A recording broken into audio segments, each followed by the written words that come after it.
After settling in Canada, she returned to Maryland to rescue other members of her family and began the Underground Railroad movement.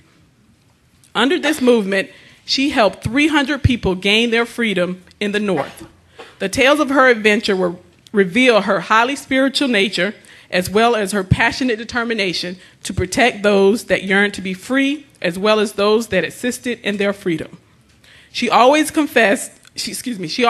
expressed confidence that God would aid her efforts and threatened to shoot anyone of her followers who thought of turning back. Now that's what you call a serious ride-or-die chick. Next, we have Hillary Rodham Clinton. Hillary displays her ride-or-die-ness simply by remaining the wife of former President William Jefferson Clinton. I'm sure we've all asked the question, what would make a woman remain the wife of a man that was publicly accused, tried, and sentenced for having such an adulterous affair? I will tell you what, having a ride-or-die mentality. Most women would have left their husbands after such a public invasion of privacy, but not Hillary. She stood by her man no matter what and became the first serious female candidate for the presidency of the United States. And she is now our Secretary of State. You see, there is honor in being a ride-or-die chick for the Lord. And finally, we have Michelle LaVaughn Obama. In my opinion, she trumps all of the ride-or-die women of our day. Let's rewind the clock back a couple of years when Barack Obama announced his candidacy for the presidency of the United States. I can only imagine what was going through Michelle's head. I'm sure she must have been thinking, you mean I got to go to work, raise these girls, take them to school every day, cook, clean, and support my husband while he's on the campaign trail? I don't think so. I bet she was thinking. But you know what?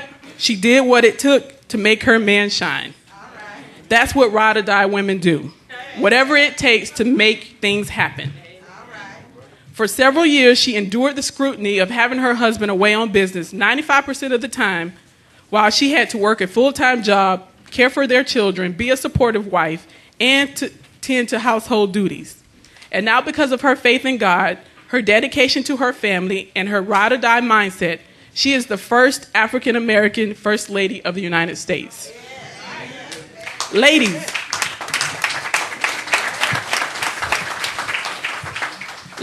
it's true. It is God's written law that man shall rule over the woman and that men are head of all things.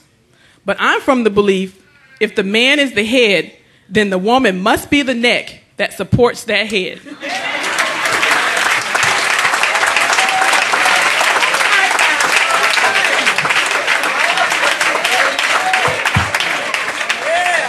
And we have the ability to turn the head in various directions.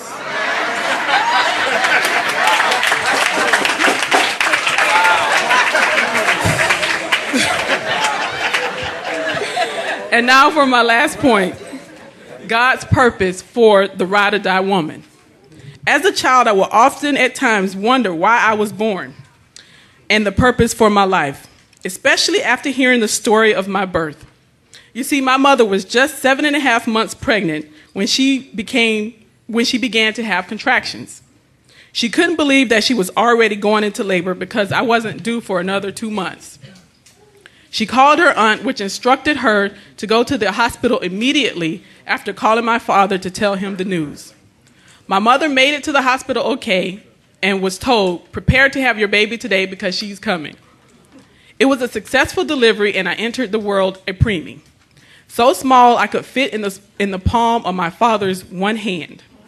Since my lungs weren't fully developed and because I was so tiny, I had to be placed in an incubator for several weeks.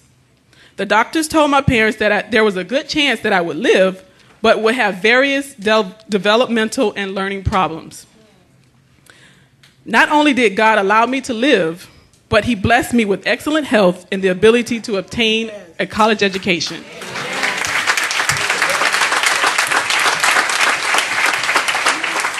Don't we serve a marvelous God? Amen. Every time I think of that story, I'm reminded of Jeremiah 1:5. Before I formed you in the womb, I knew you.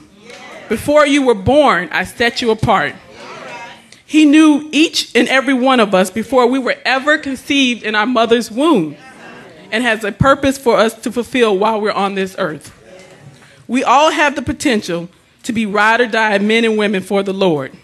But unfortunately, only a few will have the courage to take the challenge. Church, I know now why I was created. I now know the purpose for my life. I have no fear of any person on this earth because the Bible tells me in the book of Romans 8:31, if God be for us, who can be against us?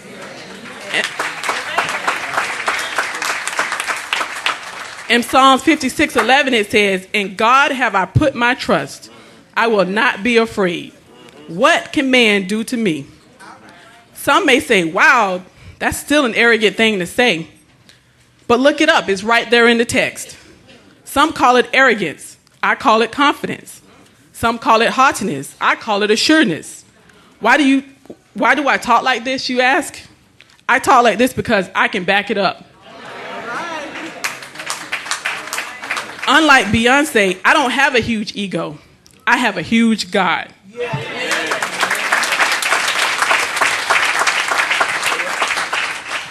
I don't know what Beyonce was talking about in that song, but I'm talking about the one true God. He's so big, he's everywhere at the same time. He's so high, you can't go over him. He's so low, you can't go under him. He's so wide, you can't go around him. He's Alpha and Omega, the beginning and the end. He's marvelous. He's wonderful. He's glorious and victorious. Who wouldn't serve a God like that? So if you're not ashamed, if you're not ashamed to show it, stand up and give God a hand clap of praise. Thank you. And God bless you.